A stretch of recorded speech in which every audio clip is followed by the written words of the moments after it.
So what are the things that make you sound great and the things that make you sound not so good and possibly make your sound guy run for the hills? In this video, we're going to dive into the do's and don'ts of microphone technique.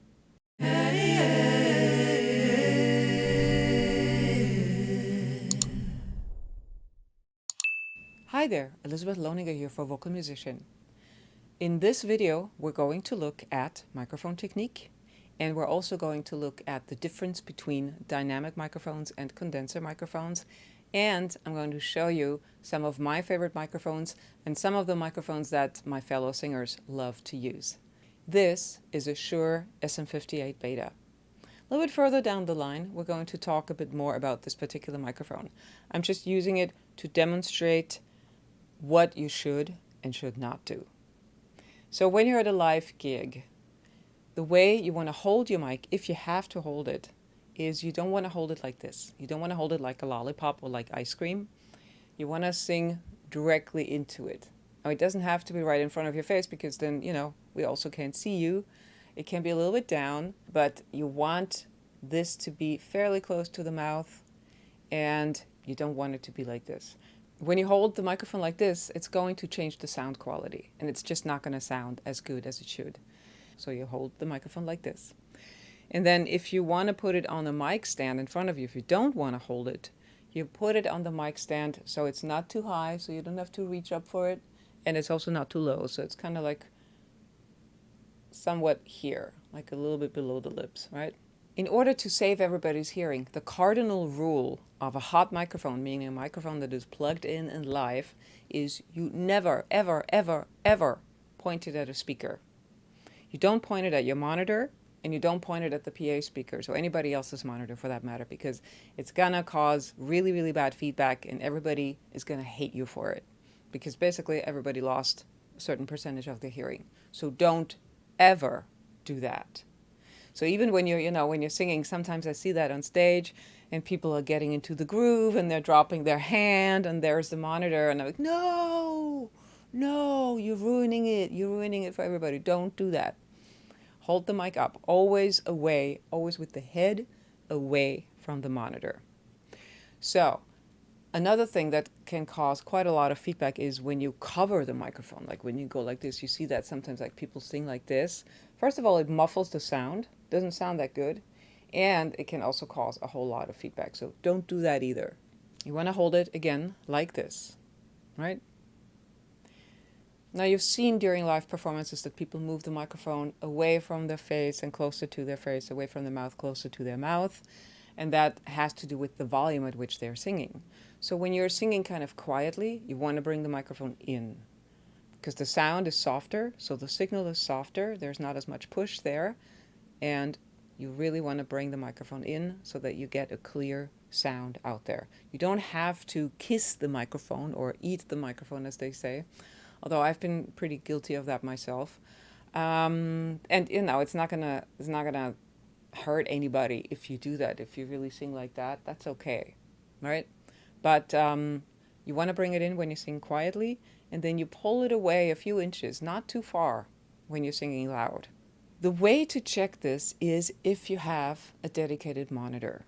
Now, this is really important. Sometimes we find ourselves in situations where we do not have a monitor, or where the venue doesn't provide a monitor. Then at the very least, you have to position yourself in a way that you can really hear yourself well through the PA speakers. It's not a good setup. And, if the band is loud, you can really blow out your voice singing without a monitor. So I very, very highly recommend that you always get a dedicated monitor. And if you know that the venue doesn't provide one, bring one. It's worth it. Trust me. Now, a monitor, for those of you who don't know what that is a speaker on the floor that you will see. Sometimes they're also on the ceiling, depending on the setup. You will see in front of everybody, in front of the singer and all the instrumentalists, so that we hear ourselves and each other well on the stage. Because a lot of times, the things that go out into the main speakers, you don't really hear on stage. It's really weird and it's hard to understand when you've never experienced it, but it's true. So you need your monitor, right? And so this way of singing, of pulling away from the mic when you're singing louder, it is very, very useful to do that and also practice that with a monitor. So when you're pulling away and you can't hear yourself anymore on the monitor, you're too far away. And that also means that you're cutting out on the main speakers. So use that, use the monitor, listen to the monitor, listen. That's important. Listen to the monitor to guide you how far you can pull away. And again, don't just drop down like this, just pull away like this. Just a little bit more distance, bring it in when you're soft, pull away when you're loud. So that would be your big rule.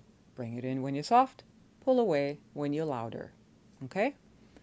So when you have a gig, it's really important to do a sound check. Insist on a sound check, even a short one. You want to make sure that you can hear yourself and you can hear whoever else you need to hear.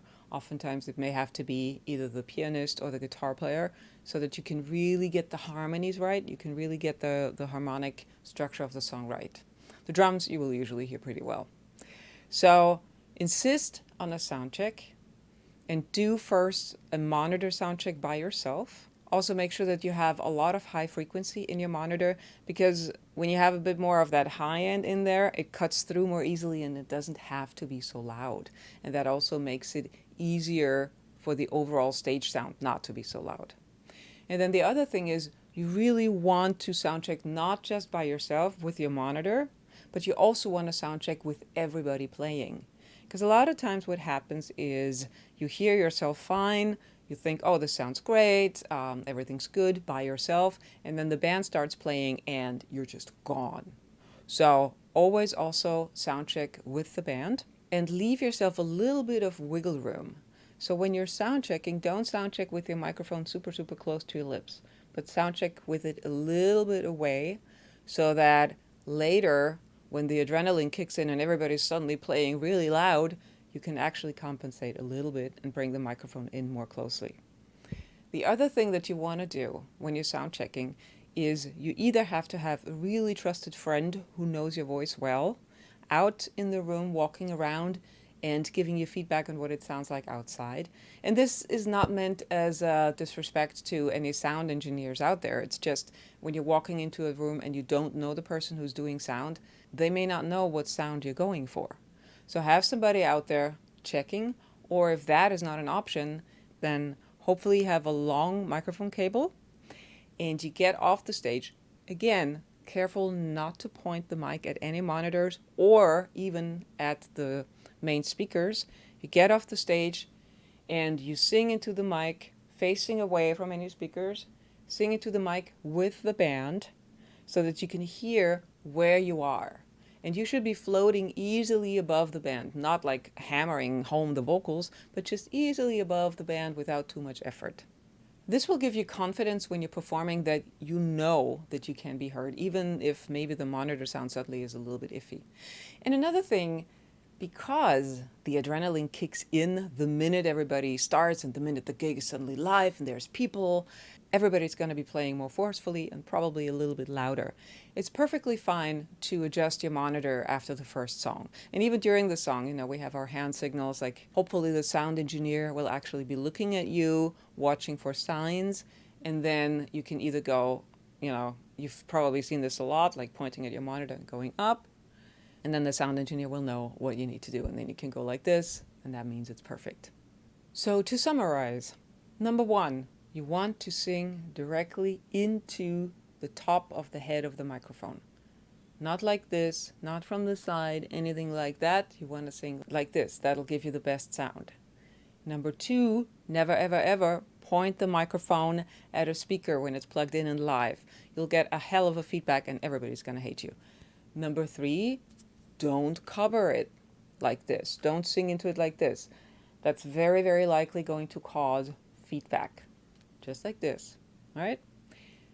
Number 4, when you sing quiet, bring the microphone in. When you sing louder, pull it away, but make sure that you can always still hear yourself in the monitor. If you pull away too far, then your signal will get lost. So stay close enough so everybody can hear you. And don't pull away from high notes. Just because you're singing a high note doesn't mean that it's loud enough to be picked up by the microphone. So use, again, this rule. Also, none of this. We don't like it. And finally, Make sure that you have a dedicated monitor for your voice, and make sure that you have a sound check before the show. Okay, so now let's talk about the difference between a dynamic microphone and a condenser microphone.